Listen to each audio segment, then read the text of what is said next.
So, good day, ma'am. I am Arnel Pellegrino and I am here to discuss the chapter 15, which titled Tourism and Hospitality Management Education. So, in this chapter, the learning objectives are differentiate schools abiding with laws from those that are not, and identify the requirements in the opening and operations of tourism or hospitality management program and tourism related technical vocational programs. And lastly is to identify the laws governing various issues in tourism and hospitality education.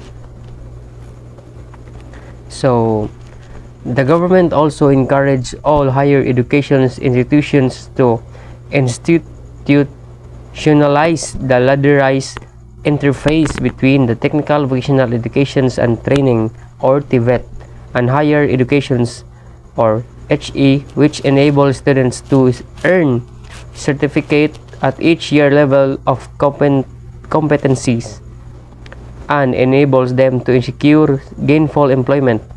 And Sections 4 of CMO 27 series of 2006 has identified 8 priority course programs for national implementations, and these includes BS Tourism, BS Hotel and Restaurant Management, and BS Travel Management.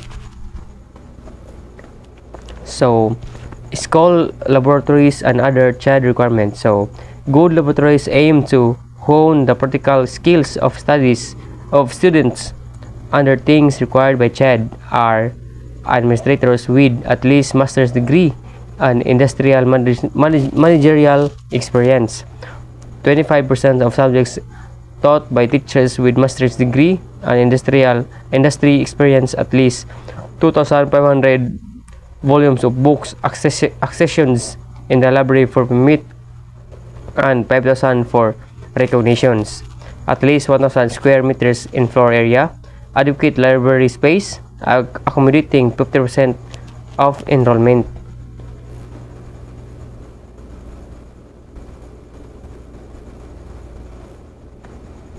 So, student practicum or apprenticeship.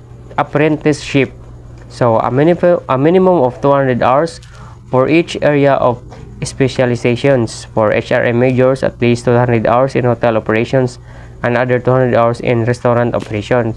For schools offerings an international practicum training program, or IPTP, CMO 15 series of 2002 covers the implementing guidelines. It is the policies of the Commissions of Higher Educations, or CHED, to encourage and promote strong academic linkage with industries, for cross-cultural training and skills enhancement to ensure entertainment of knowledge, skills, and desirable attitudes that will make Filipino students globally competitive.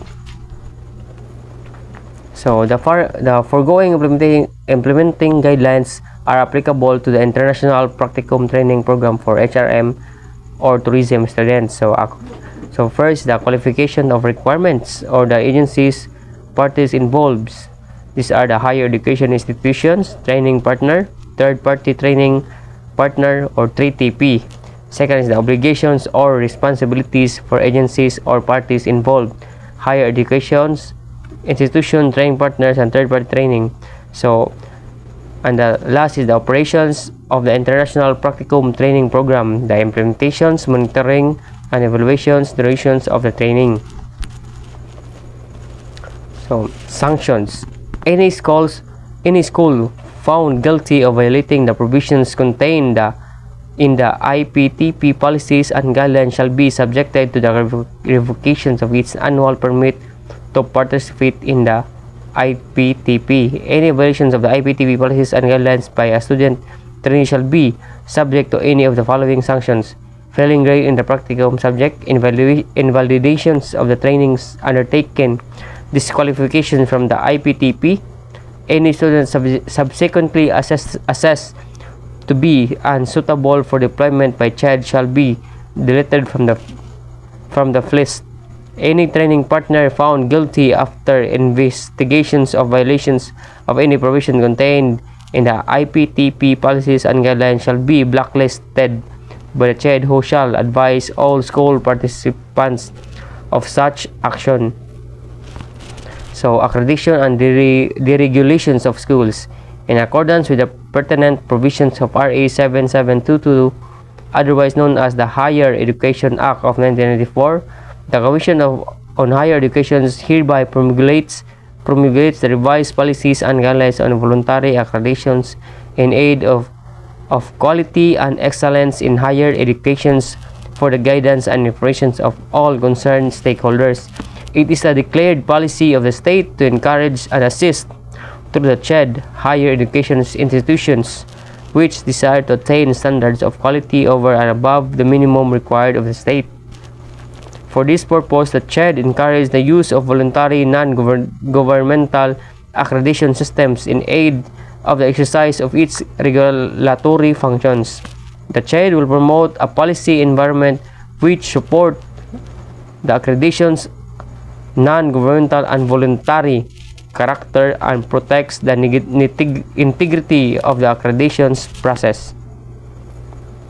So, for a school to be granted the highest level of accreditations, the following must be satisfied: observed and reported by the accrediting agency, reasonably high standard of instruction, highly visible community extension program, highly visible research traditions, strong faculty development tradition, highly creditable performance of its graduates in licensure board exams, existence of working consortia or linkage with other schools or agency, and extensive and functional library and other learning resources facilities.